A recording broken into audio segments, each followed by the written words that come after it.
반일운동은 부산 경남 지역 전반으로 확산되고 있습니다.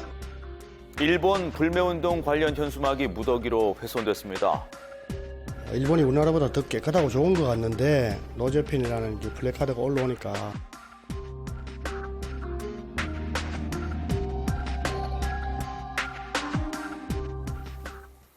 네, 바삭머리 토크 두 분 모셨습니다. 서정우 가능성연구소 대표 그리고 이아린 변호사입니다. 어서 오십시오.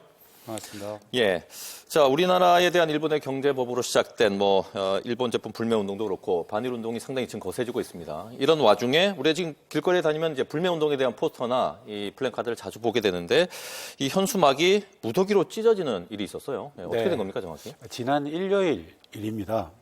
인적이 드문 새벽 시간인데요. 부산 동래역 4번 출구 앞 통로에 한 남성이 나타납니다. 예. 그리고 노재팬 바르게 알고 구매합시다 라고 적힌 현수막 앞으로 다가가서 무심히 가위로 밧줄을 잘라내고 거침없이 낙서를 합니다.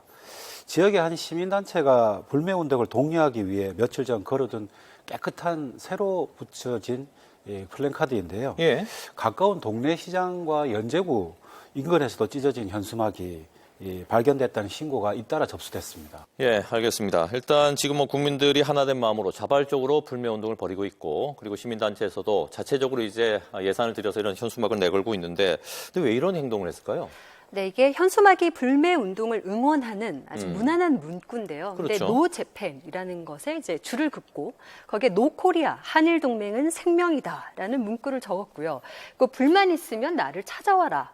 그리고 문재인 대통령을 지지하는 사람들을 칭하는 은어인 대깨문을 다 죽이겠다라는 글과 또 본인의 휴대전화 번호를 적었습니다. 네, 여기 이제 번호를 남겼다고 그래요. 이게 진짜 본인의 번호인지는 모르겠습니다만은 범인을 혹시 쉽게 찾았나요? 네. 현수막 위에 본인의 이제 번호를 적어놨다는 건 본인의 행동 정당하다거나 행동에 대해서 당당하다라는 뜻 아니겠습니까? 적어둔 전화번호로 경찰이 이제 수사에 착수해 보니 일요일 아침 6시 57분쯤에 한 이 인터넷 온라인 커뮤니티에 범행 사실을 알리는 글을 발견할 수 있었다고 합니다. 인증샷을 올린 거군요, 그러니까. 이 게시물에는 나는 반일 감정에 선동되는 대깨문이 아니다. 길 가다가 현수막이 보이길래 거슬려서 가위와 펜 등을 가져와서 엉망으로 만들었다. 예. 이렇게 적혀 있고요. 경찰이 이 범행을 한 사람을 특정을 해봤더니 놀랍게도 17세 학생이었다고 합니다. 아하. 그런데 학교를 다니지는 않고 예. 이제 학교 밖에 있는 청소년이죠.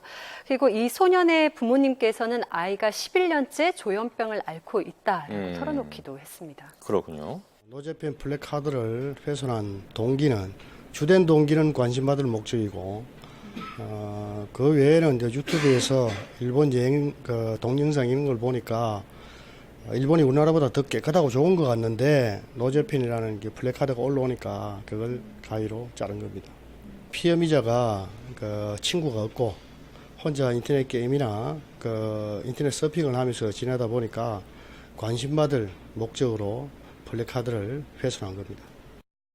이번에도 역시 지금 조현병인데, 그러니까 지금 이 내용의 어떤 찬반 이런 게 아니라 지금 이게 가장 이슈가 되고 있으니까 이걸 훼손하면 본인이 이제 주목을 받을 것이다.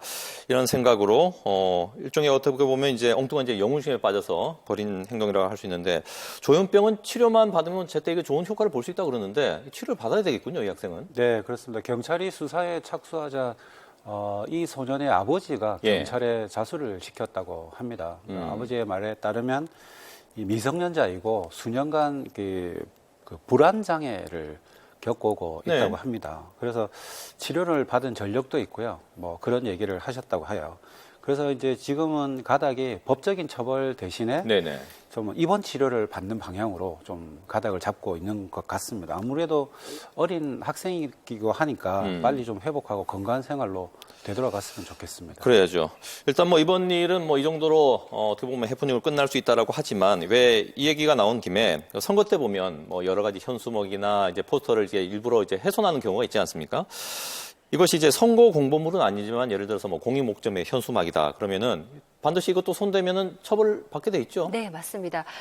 특별히 또 선거 홍보물 아니면 벽보 같은 경우에는요, 공직선거법에 따라서 훼손을 하게 되면 2년 이하의 징역 또는 또 400만 원 이하의 벌금에 처하도록 되어 있고요. 예. 선거 벽보 훼손 사건으로 그 구속 수사를 받은 사건도 있었습니다. 예. 그러니까 가볍지 않게 처벌을 하고 또 선거 벽보가 아닌 이번 사건 같은 이런 현수막인 경우에도 훼손을 하게 되면 재물손괴죄, 그러니까 형법상의 죄인 재물손괴죄에 해당해서 처벌을 받을 수 있습니다. 예. 아무튼 이번에 뭐 불매운동에 관련된 어떻게 보면 일이긴 합니다만은 또 한편으로는 이제 그 우리 사회가 학교 밖에 지금 있는 학생 아니겠습니까? 네. 이 친구의 경우는 10대, 17세라고 하는데 이런 친구들에 대해서도 좀 더 좀 관심 갖고 보듬어야 하지 않나 이런 생각도 해보게 되는 일이었네요.